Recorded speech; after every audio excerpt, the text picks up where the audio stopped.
Hello everybody. In the United Kingdom we have a TV game show called Pointless. The aim of the game is to give the correct answer to a question which has been answered by 100 members of the public, and you win the game by scoring as few points as possible. If you get the answer wrong, you score 100 points, and the perfect answer is the pointless one, a correct answer that not 1 in 100 people would know. And I feel like the Z3 M Coupe is a pointless car. If the question you're asking is, what is the kind of car that you would buy if you wanted a two-seater sports car for about £40,000? Common answers would include something like the Aston Martin Vantage. I suppose you could almost include a Porsche Cayman or perhaps 911, although I appreciate they're not strictly two-seaters. If you wanted to go with something fruity, you could maybe look at a TVR. If you wanted to go a bit older, you could look at something Japanese and weird like an RX-7. Or you could go for something more modern, like a BMW Z4 M Coupe. The Z3 M Coupe, commonly known as the bread fan, has almost been, well, forgotten. Perhaps it's not surprising. This is an incredibly rare car. In fact, until this review, I didn't really appreciate quite how rare.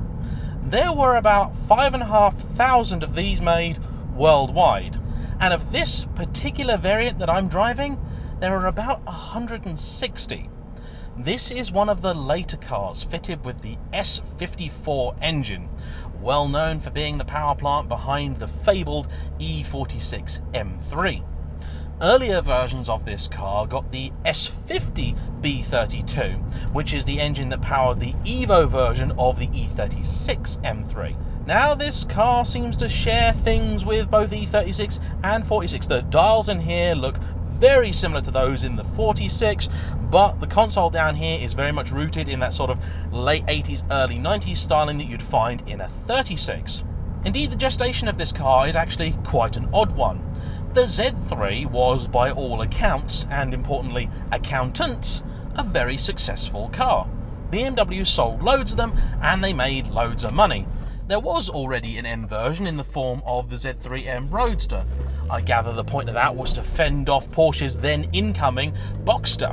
However, there were a few people that were never quite satisfied with it, and those people worked for BMW.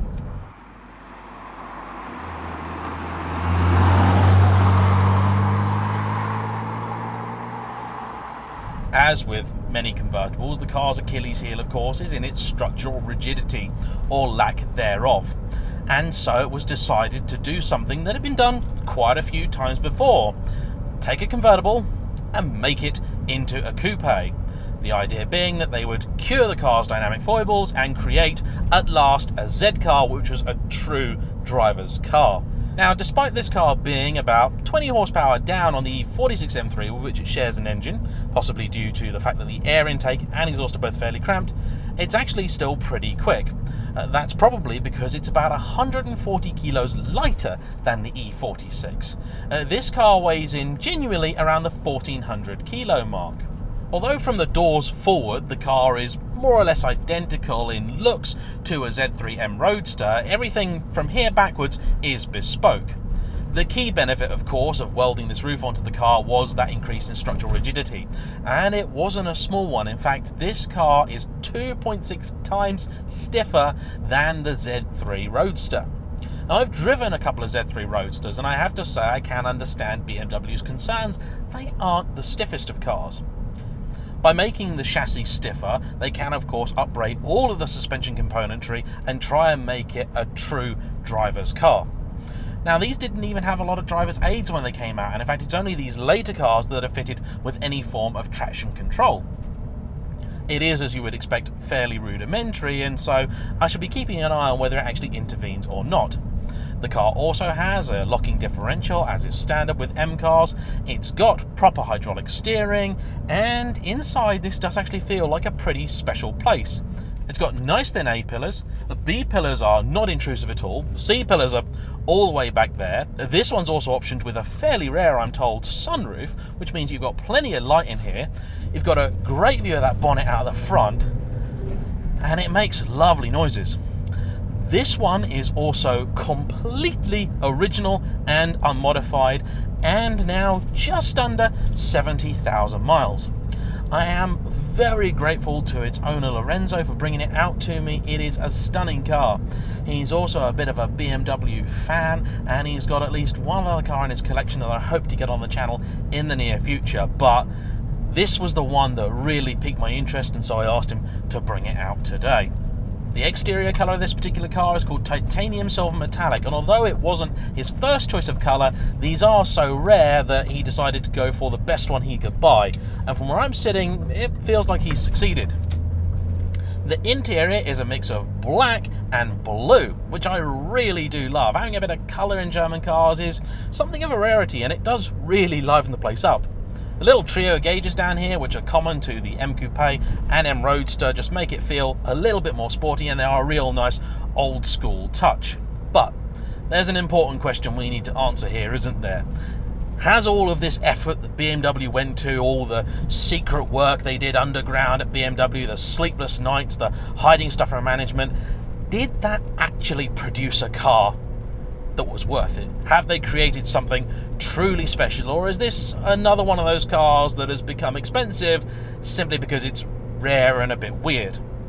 Well, I've brought this car to one of my most challenging test roads to find out.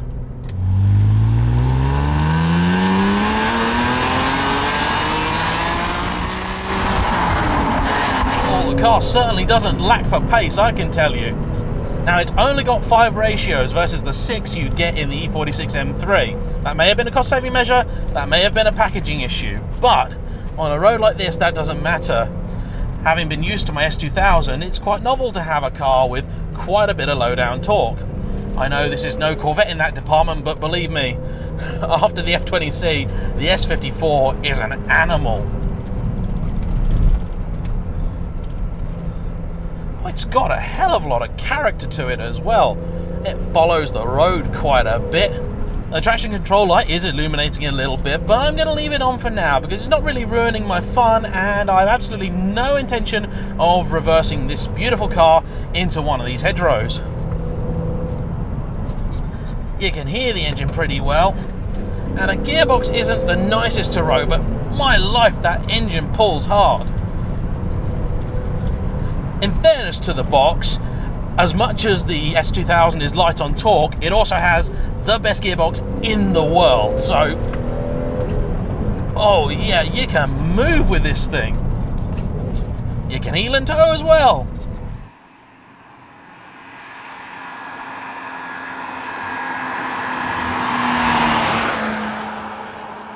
That's a promising start.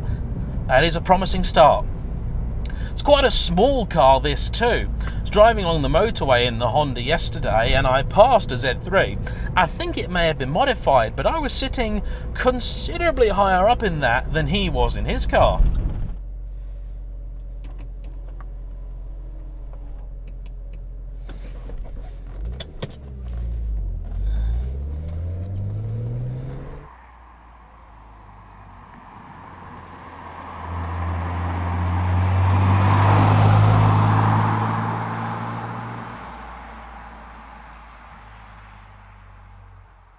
Although the chassis is stiff, the suspension is not actually that hard, which means that for driving a car down a road like this, it's not at all punishing. That is not something I can say of this car's successor, the 4 M Coupe.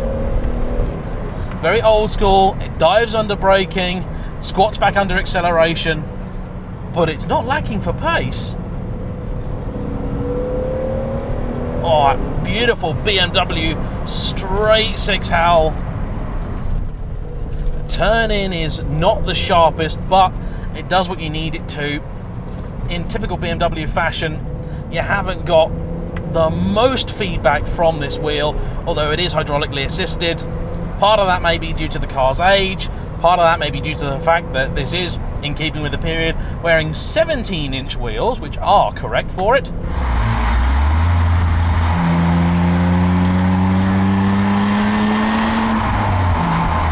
Oh, it's got some real go. I mean, this is a truly fabulous engine. It really, honestly is. The numbers just don't do it justice. 3,000 RPM, all the way to 8. There is power. I've driven a few cars with this engine in. Not all of them feel the same, but this one feels very strong in very fine fettle. Brakes actually not over servoed at all. Common BMW problem, brakes a little bit heavily assisted. In this, not so much. Perhaps one reason that these did not sell very well when they were new is the fact that they were ruddy expensive. When they debuted in 1998, they cost £36,000.